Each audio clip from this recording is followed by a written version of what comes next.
Our scripture this morning comes to us from the Gospel of Matthew, beginning in the 14th chapter at the 13th verse.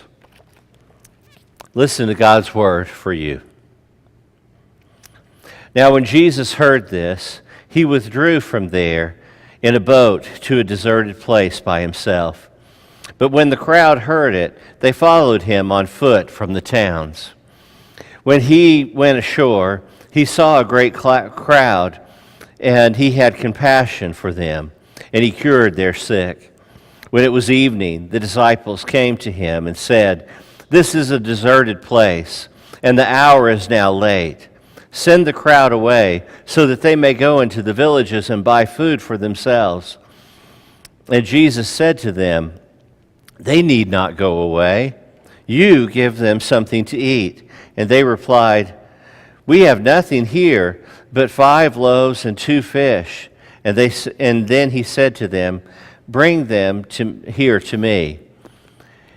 Then he ordered the crowd to sit down on the grass. And taking the 5 loaves and the 2 fish, he looked up to heaven, and he blessed and he broke the loaves, and he gave them to the disciples, and the disciples gave them to the crowd. And all ate and were filled. And they took up what was left over the broken pieces, and 12 baskets full were collected. And all those who ate were 5,000 men, besides women and children. This is the word of God for the people of God. Thanks be to God.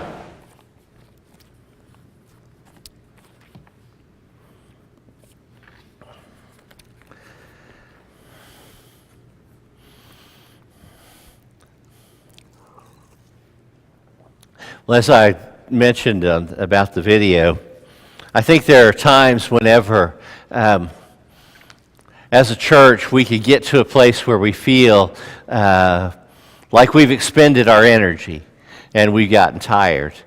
There can be times whenever it feels like we're in need of being refreshed and renewed. We experience that in our own lives. I think the church is as strong as ever. And we should be ready to step forward to the moment and the tasks that are before us.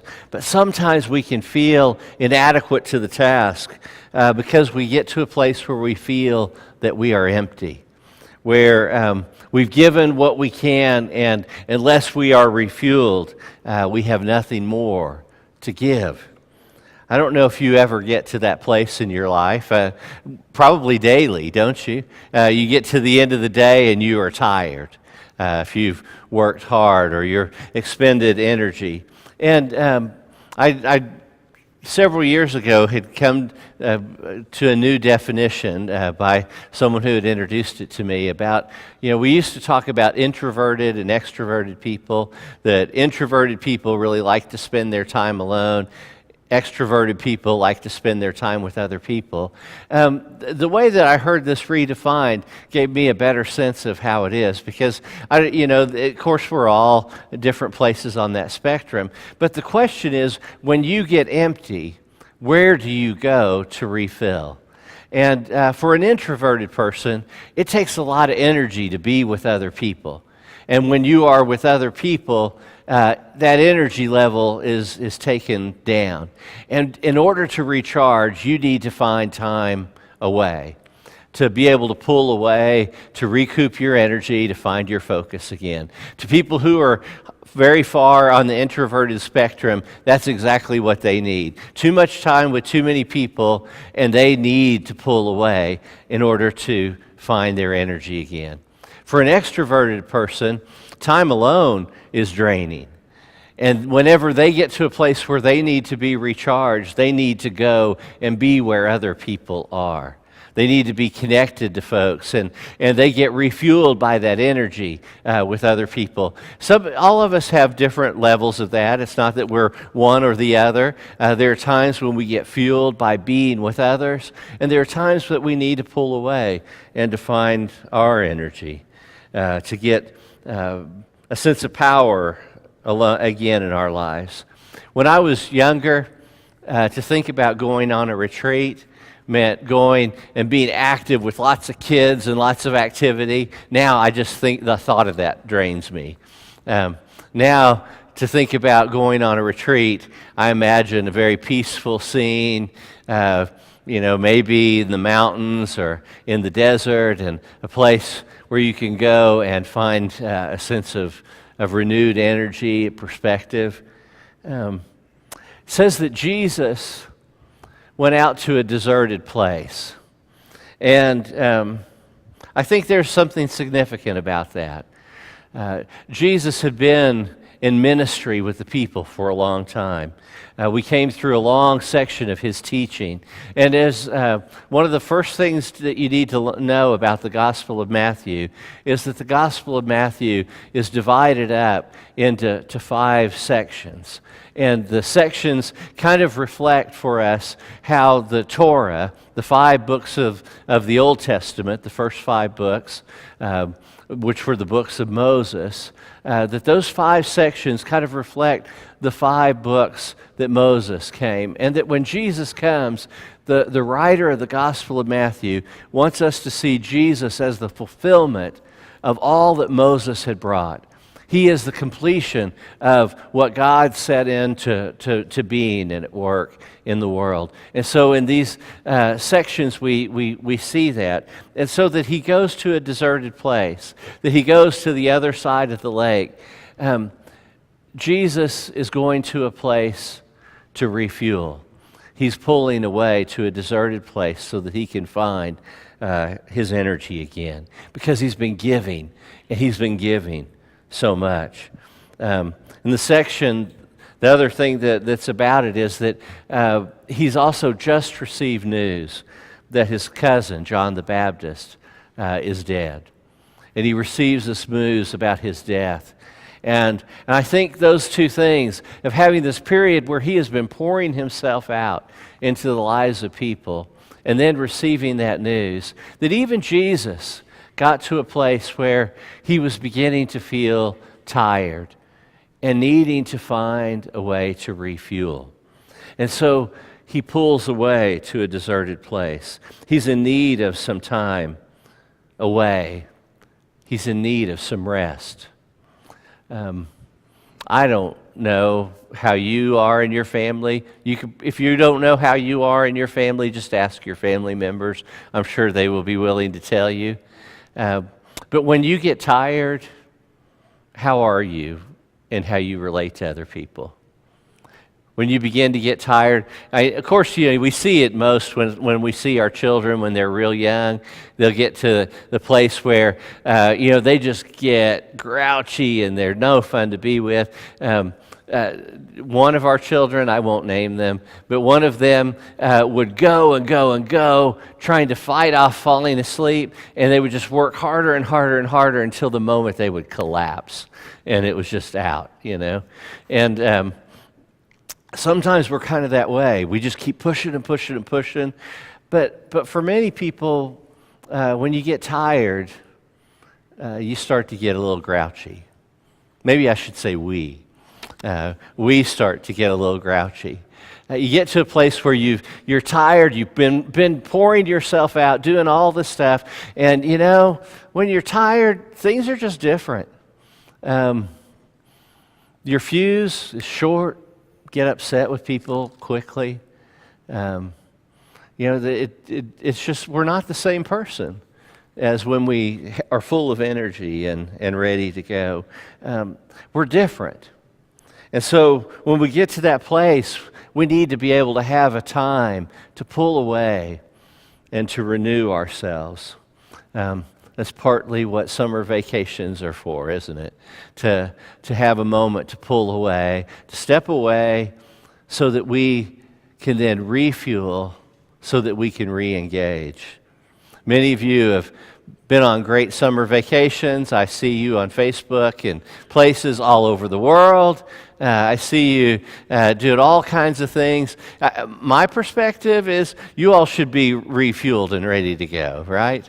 Because look like you've been having a lot of fun this summer watching Facebook. And Angie and I are going to leave in the morning, and we're going to spend a week away. Alex will be preaching. He'll do his first sermon next Sunday, so you're going to want to, not his first sermon, but his first sermon with you. So you'll want to be here to hear him and support him. Steve Taylor, our director of TV ministries, was saying that probably at 10:15 next Sunday, when I want to go online to watch and see what y'all are doing, probably going to be a power outage, and so I won't be able to pick you up on our live stream. I'm hoping I will, be able to connect and see what's going on. Not for evaluation purposes, just to join. We need time away, and I'm looking forward to a bit of that. Not that I'm feeling overly run down, but if you get to that place, you've gone too far, right?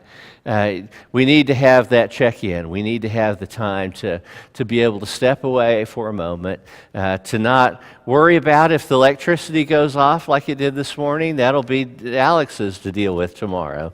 And we'll find another way to handle it, but it won't be by Colin Scott, for the next few days, and so you can have a moment to disconnect. When we get tired, things are just different. The early church, they'd working at it hard after Jesus had his death and his resurrection, and he'd handed on the ministry to the church. And there are times when the church was full of energy, and you read the book of Acts, and you see the excitement as it's moving forward. And then there are times when you read some of the pastoral letters, and you see a church that started to get a little bit tired sometimes. It's a natural thing, and it's a time then to regroup and to renew. One of the early ways that the church talked about sin, talk about the 7 deadly sins. One of those that was included was a word that we translate as sloth, which is, really not a great description, because if you think of sloth, you think of somebody lying in the bathwater too long, or you think of a weird animal down in South America. But the truth is, the word sloth, it doesn't mean lazy. The word that was translated is akadia, which literally means I don't care. It's cynicism. It's where you've gotten so worn down that you get to the place where I don't even care. And that's what sloth is. And it's that place that we get to, not because we're lazy, but we're so tired and we are so run down and so worn out by the circumstances around us that we get to where we feel like we just don't care anymore. That can happen to the church. Jesus was feeling a need to refuel, and so he retreats. He goes to the deserted place on the other side of the lake. And what's interesting is that the people around him were so in need of his ministry that by the time he got to the other side, they were already there. And he's leaving to go to a deserted place, and they see him getting on the boat and going across the lake. And they're literally going around the lake to get to the other side where he will be. And so he gets to the other side of the lake, and there the people are. And he gets off of the boat, and he sees the crowd. And it says he had compassion on them. Jesus is going there to try to find renewal for his spirit. And yet, when he arrives, the first thing he sees is people in need. And he has compassion on them. And he spends time teaching them. And he's with them for the whole day. And it's nighttime now. And he's like, well, maybe tomorrow, And the disciples, say, because he's just, when he gets into it, he's on a role. And the disciples say, it's getting dark. Send them out so they can go to the villages and find something to eat. And Jesus says, well, you feed them. Isn't that interesting? He turns it so easily to, no, you feed them. And they say, oh, well, we can't do that. All we've got is these fish and a couple of loaves of bread. I mean, there's not even enough to begin to do that.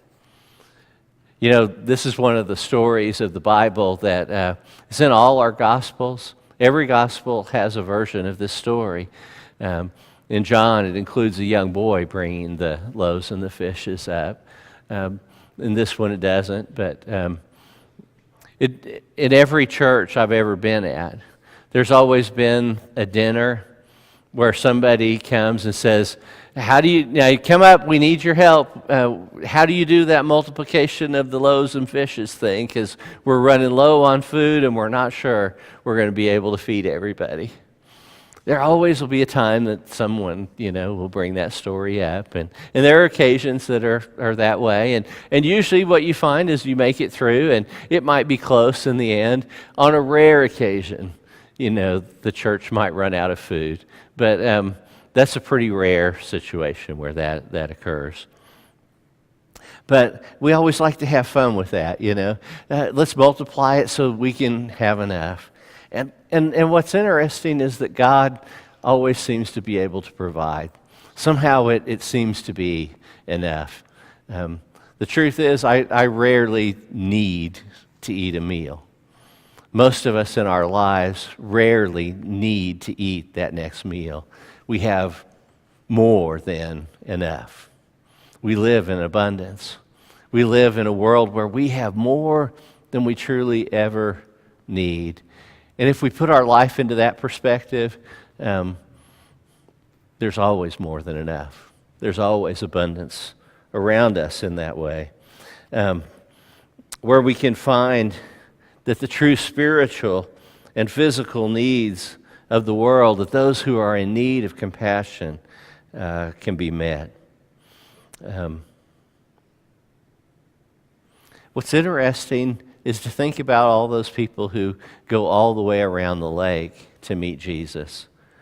The need they had in their life for healing, the need for the hunger that was there, must have been something incredibly strong to push them to make that journey all the way over, to be there when Jesus gets off of the boat.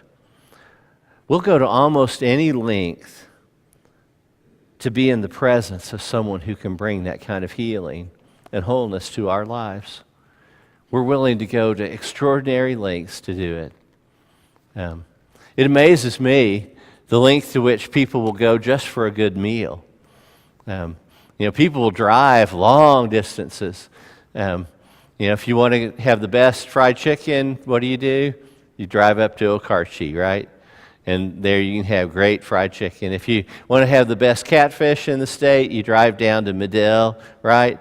If you want to go for a special night of Italian, you make the long trip down to southeastern Oklahoma to Krebs. I mean, we know the places that people are willing to drive in order to go to have something that is different, and it speaks to a need in their life. People are willing to do almost anything to come be in the presence of Jesus. We went through a movement in the life of the church. It's probably a good one, big church, thinking about how we best meet the needs of people. And we went through a thing about, well, if you're at 80% capacity in the sanctuary, you're really full because most people don't want to sit that tightly together. So you need to start thinking about how you make room for more people. And in your parking, if you're at 80% capacity, you're really full because you need to have more than that. And all these kinds of things. And those are helpful things. But the truth is, when people are really hungry and a spiritual need is being met in their life, those things will not get in the way. Because you cannot keep people away from where they find the need of their life being met. They're important, but they're not the essential thing. Whenever we know that Jesus is ministering to our life and our heart, we'll make the extra effort. We'll drive all the way down to Mears just to get a hamburger. I mean, we will do those kinds of things because it just meets our need. Jesus meets our spiritual hunger, and we will put ourselves to any effort that's needed in order to make it happen. When we connect spiritually with what Jesus is doing in our lives, you can't keep people away. In fact, there was a church. It was a church that was a downtown church that had struggled for years. And all of a sudden, they found a new spiritual energy, and it began to grow. And in fact, it began to grow in such a way it outpaced all their capacity. So they tried to find ways to prohibit their growth because they were no longer able to minister in the way they wanted to minister to all the people that were coming. So they were way past the 100% capacity on parking. They were not looking at finding ways to park new people because more people just kept coming and coming and coming despite it. Past capacity. Because people were finding the relationship with Jesus that was needed and their spiritual needs were met. I think about that often. I think about our ministry as a church and how do we tie ourselves in, connect so closely to what Jesus is doing in people's lives that people feel that hunger and that satisfaction when they come to be a part of Epworth. Do you feel it when you come here? How can we as a church make ourselves more and more in that liking? Sometimes we need to step away. We need to retreat so that we can be re-energized. Like all those who came to find Jesus, they came because of a deep spiritual hunger, and they were fed and they were re-energized for life. The thing is, once we are re-energized, there's a third piece that needs to happen, and that is we re-engage. We come back with a new enthusiasm for where we are to go and what we are to do. Jesus feeds our spiritual hunger and our needs, not just because we are hungry, but because we are then to turn ourselves outward to serve the world.